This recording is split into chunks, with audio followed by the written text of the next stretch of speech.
Political stand है। मैं इसका जवाब देता हूँ जी, मुझे इजाजत दे। ठीक है, आमिर साहब आपकी तरफ भी आएंगे।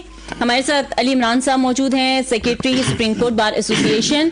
अली इमरान साहब, आपको वेलकम कहे प्रोग्राम में। सबसे पहले तो ये बताइएगा कि ये जो एक बयान था इसको आप किस तरह से देखते हैं, क्या ये एक्सपेक्टेड था या अनएक्सपेक्टेड था? और दूसरा ये बताइएगा कि इसकी तहकीकात होनी चाहिए, इसकी कानूनी हैसियत क्या है?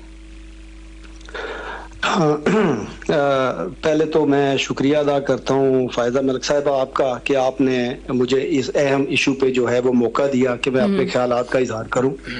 सबसे पहले मैं सुलेमान अकरम राजा साहब की गिरफ्तारी जो है उसके हवाले से उसको कंडेम करता हूँ, और फिर जो बयान आया है उसमें जो चीफ जस्टिस ऑफ पाकिस्तान के हवाले से जो बयान दिया है कमिश्नर साहब ने, मैं उसकी भी मजम्मत करता हूँ। लेकिन जो बाकी उन्होंने जो बयान दिया है, जो कॉन्फ्रेंस की है, उसमें जो इलेक्शन की वेरासिटी है उसको तो शेक कर दिया है। आपको याद होगा कि सुप्रीम कोर्ट ने इलेक्शन से पहले एक प्रेस रिलीज जारी की थी जिस पर बड़ा भूचाल आया था कि सुप्रीम कोर्ट इलेक्शन को डिले करवाने में जो है वो मावन साबित हो रही है। जबकि हमने उस वक्त यही कहा था कि अगर इलेक्शन कमिश्नर साहब जो है वो आइन के आर्टिकल 218 के तहत election justly, fairly and according to law जो है वो कंडक्ट नहीं करवा सकते, तो उनको चाहिए कि वो इलेक्शन प्रोसेस से अलग हो जाए। फिर इन्होंने कहा कि जी ये अगर वो चले जाएंगे तो फिर क्या होगा, इलेक्शन ही डिले होगा। तो ऐसा नहीं है, जो आर्टिकल 217 है वो वाजे है कि उसमें बताते हैं कि इलेक्शन जो है वो इलेक्शन नहीं रुकता, उसका प्रोसेस वो हो सकता है, सीनियर मेंबर करवा सकता है, जो भी है। लेकिन अगर ये काम जो है जो हमने उस वक्त प्रेस रिलीज जारी की थी, अगर ये काम उस वक्त हो गया तो शायद इस तरह के जो बयानात हैं जो अब आ रहे हैं वो ना आते।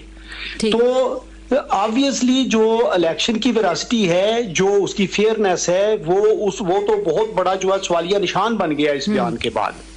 जी ठीक है, हेलो जी जी हाँ जी, हम आपको सुन रहे हैं। तो ये जो आपने पूछा कि क्या एक्सपेक्टेड था, तो एक्सपेक्टेड तो वैसे नहीं था कि इस तरह का कोई बयान आएगा, लेकिन उसके बयान का आ जाना जो है ये आप शुकूक शबहात जो है वो बढ़ा देता है। तो इसमें ऑब्वियसली आप देखना पड़ेगा कि जो कानूनी रास्ता है वो इलेक्शन जो प्रोसेस है उसको जो एक्चुअल फोरम है उसके जरिए लेके चलेंगे, या इसके बाद जो है आप फर्दर जो है वो इस पे क्या हो सकता है। ठीक है, आसिम रजा साहब हमारे साथ मौजूद है, आप कुछ पूछना? जी, मैं पूछना ही चाह रहा था अली इमरान साहब से कि अस्सलाम वालेकुम, आसिम रजा मेरा नाम है। सर आप कानून दान भी हैं और आपको माशाल्लाह कानून की मुशगाफियों का भी इल्म है, टेक्निकलिटीज़ की मैं बात कर रहा हूँ।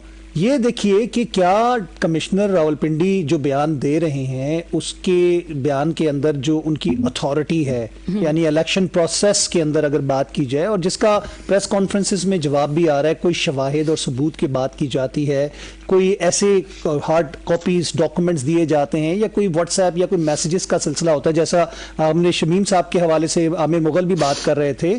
तो ये सिवाय एक शकूक पैदा करने के हवाले से मेरा नहीं ख्याल लगता कि कानूनी लिहाज से उनकी कोई अथॉरिटी ऐसी थी कि जो कमांड एंड कंट्रोल के जिम्मेदार थे और उन्होंने ये काम करवा दिया। आप इसमें लीगल राय बताएं ना। देखिए, एक सियासी बयान तो अपनी जगह पे होता है, मैं आपसे लीगल टेक्निकलिटीज के हवाले से बात पूछ रहा हूँ। देखें आसिम साहब, आप भी इस बात को समझते हैं कि बयान की हैसियत जो है वो तो जाहिर है कि जो शवाहिद हैं वो सामने आने पे ही जो साबित होती है। ये चीफ जस्टिस साहब ने भी बात की है। अब ये बयान जो है अभी तो बयान है, इस पे शवाहिद इकट्ठे किए जाएंगे और फिर उन शवाहिद के बाद उनको देखा जाएगा वो किस हद तक दुरुस्त हैं, और उसके बाद फाइनल होगा। तो मैं वही कह रहा था आसिम भाई कि जो फोरम है, एक्चुअल फोरम है जिसमें तमाम लोग जो गए हुए हैं, कैंडिडेट जो हैं, जो जीते हैं, जो हारे हैं, उन्होंने इलेक्शन कमीशन को भी अप्रोच किया है। आगे ट्रिब्यूनल बनेगा, कोर्ट्स भी हैं, उसके बाद आपके ट्रिब्यूनल्स का सिलसिला है, फिर फाइनल अपील आपकी इलेक्शन कमीशन की होती है। ये तमाम चीजें इसके अंदर साबित होंगी ताकि आपके पास कानूनी शवाहिद के हवाले से सबूतों के साथ चीज होगी।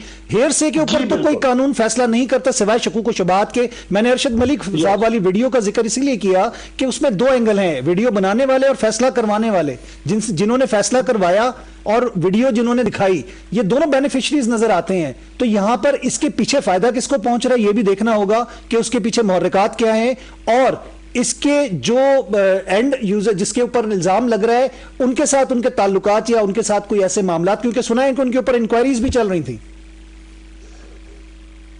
जी, ये तो शवाहिद आने के बाद ही पता चलेगा जी। नहीं, क्योंकि मैं तो आपको ऑन रिकॉर्ड एक बात कर रहा हूं कि उनके पास 2-3 बड़ी इंक्वायरीज भी चल रही थी, उनकी रिटायरमेंट भी करीब थी। तो बहुत सारी चीजें दोनों साइड पे शकूक व शुबहात पैदा कर रही हैं।